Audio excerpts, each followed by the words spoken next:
नमः माता पिता चरणं नमः विद्या प्रदायकं दीक्षामंतरं गुरुर्वंदे वंदे गुरुपद पुनः पुनः। धन्य कहो उस ग्राम को यहाँ होत हरि नाम, आई के आसन लीजिए सिया सहित भगवान सिया पति रामचंद्र भगवान की जय। शरणम प्रभु। परम आदरणीय हमारे आज की कथा को श्रवण करने वाले भक्त प्राणियों, बड़ी खुशी की बात है कि आज फिर भी एक बार गौ माता मंदिर दनहाक शहर से आप लोग के हितार्थ कथा की सेवन किया जा रहा है। विनय है कि आप लोग बड़े शांत भाव से इस कथा को श्रवण करें। हर एक बड़ों को प्रणाम, छोटों को आशीर्वाद देते हुए आज की कथा श्रवण करने प्रवचन करने जा रहा हूँ। आदरणीय, काफ़ी दिनों से ये हमारा कथा ये टेलीफोन में कुछ गड़बड़ी है। अब इसके पास ये टेलीफोन के डॉक्टर के पास ले जाना चाहिए कि वो इसको ठीक करें, कारण कि यह कथा जाता नहीं है ठीक से। रोज़ाना मैं कथा भेजता हूँ, कथा यहीं रुक जाता है और कई जगह से सारे दुनिया से वो खबर आता है। ख़ास करके हमारे फिजी में, आइसलैंड फिजी में आशा जी जो हमारे चांदनी के रात ना राधियो दिल के रिश्ते के वो जरिए से सेवन कर रहे हैं। आज सुबह से कितनी नाम बाजा अच्छे अच्छे बजाए और मैं उनको बहुत धन्यवाद देता हूँ कि आशा जी आपको बहुत बहुत धन्यवाद है। दिल के रिश्ते जो हैं तो ऐसे ज़िंदगी भर बना रहें तो अच्छा है, कल्याण को प्राप्ति हो। बहुत बहुत आपको धन्यवाद हैं। और हमारे सारे दुनिया में कि जितना मित्रों दोस्तों प्रेमियों हैं, Mauritius, Suriname, India, Bharat, Australia, New York, सब जगह मेरा हर एक को बहुत बहुत प्रणाम हो। और आज की कथा केसरिया की जात। केसरिया जात कौन है? केसरिया की जात की पूजा अर्चना ये भाद्र मास की कृष्ण पक्ष के अष्टमी को की जाती है। कृष्ण पक्ष जब रहे हैं तो उसके अष्टमी को मनावल जा हैं ये केसरिया के जात। और सर्वप्रथम हाथ में कोई भी दाल लें और पीपल यानी बड़ आदि के वृक्ष की परिक्रमा करें। दालों हाथ में लेके पीपल के पेड़ के परिक्रमा करें। तत्पश्चात इस वृक्ष की रोली यानी चावल, पुष्प, प्रसाद से पूजा करें एवं कच्चा दूध एवं जल से और इस वृक्ष पर यानी चढ़ाएं और अपनी मनोकामना की इच्छा मन में कहें। जो है अपने मन में कहो और उनकी परिक्रमा करो और आपकी मनोकामना सब पूर्ण हो जाएगी। तो इसी से ये जा करके अब केसरिया चौक की जात इसी को बोले जाते हैं कि जो जाकर पीपल के पेड़ को और जाकर के परिक्रमा करें और उस पर पुष्प फल प्रसाद चढ़ा के और कच्चा दूध या और पानी से उसके जल चढ़ावें, धार देवें।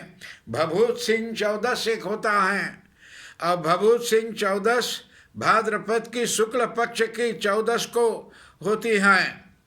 और इस दिन यानी इनकी पूजा अर्चना की यानी जानी चाहिए। इनकी पूजा का विधान इस प्रकार करें कि सर्वप्रथम इस दिन स्नान आदि से निवृत्त होकर के और घर के बाहर और जा करके घर के बाहर जाएं और एक स्वच्छ स्थान पर यानी अच्छा स्थान पर 8 पत्थर रखें। उन पत्थरों को सिंदूर और तिल का तेल और हल्दी कुमकुम से और चोला चढ़ाएं और फिर यानी इच्छा लगाएं यानी लक्षा लगाए एवं सुपारी और मूंग की दाल चढ़ावें और नारियल के प्रसाद बढ़ा चढ़ावें। इस बात को यानी विशेष ध्यान रखा जाना चाहिए कि यह प्रसाद घर पर नहीं लाना चाहिए वहीं खा लें और न किसी से यानी प्रसाद दें और न किसी को यानी प्रसाद लें, कि वहाँ ना किसी को देओ ना किसी के ले प्रसाद। ये जा कर के भभूत सिंह 14 को बोला जाता है। और एक दूसरा है कि जिसे कहते हैं तेजा दशमी। तो तेजा दशमी जो है, तो ये तेजा दशमी स्थान में यानी किया जाने वाला प्रमुख व्रत एवं त्यौहार हैं। ये जाके दशमी तिथि को ये त्यौहार मनाया जाता है। और तेजा जी की पूजा अर्चना भाद्रपद शुक्ल पक्ष की और जाने दशमी को की जाती हैं। अब भाद्रपद भादो मास के और शुक्ल पक्ष अंजुरिया पक्ष के 10वां तिथि को मनाई जाती है। और तेजा की भाद्र प्रसाद से रूप में चूरमा चढ़ाया जाता है और जा करके कच्चे दूध से उनका अभिषेक किया जाता है एवं नारियल फोड़े जाते हैं, उसको चढ़ाना चाहिए। और इसके उपलक्ष्य जा करके कथा को हम श्रवण करें और इन कथाओं को हम श्रवण करते ही बहुत सी फल को प्राप्ति करेंगे।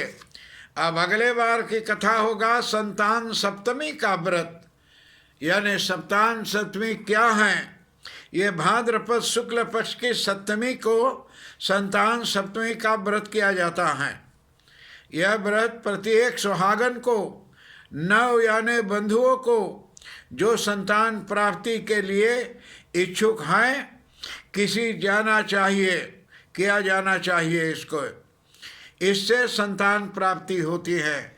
जगह घर में बेटा ना हो, बाल बच्चे ना हो, तो ये व्रत को करें तो यही व्रत मिलता है।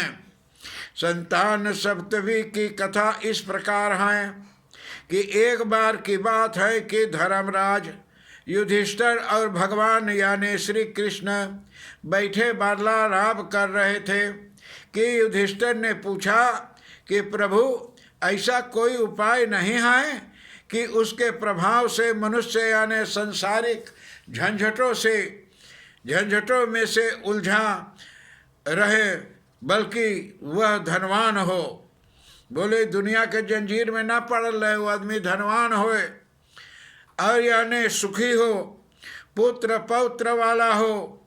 यह सुनकर प्रभु ने कहा अवश्य, क्यों नहीं, इसके लिए यानी कथा सुनो।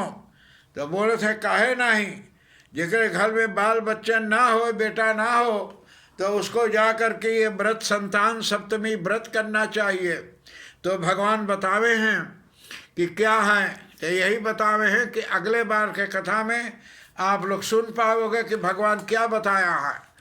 आज की कथा तो नहीं मैंने छोटा बनाया है कि आप लोग पहुंच सके, कि ना पहुंचता है शायद बड़ा होगा। पिछले बार की कथा तो नहीं पहुंच सका, तो आज की कथा आप लोग को पठाया।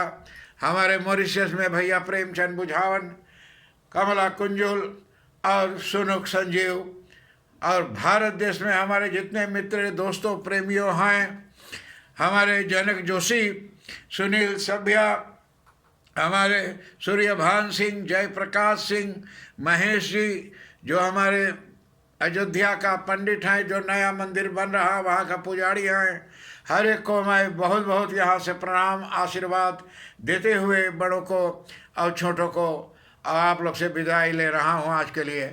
आशा जी, आपने फिजी जा कर के हमारे ऐसलांत में और रेडियो दिल का रिश्ता में जो ज्ञान की चांदनी के रात प्रोग्राम कर रहे हैं, बहुत बहुत धन्यवाद हॉलैंड से आपको दिया जाता है।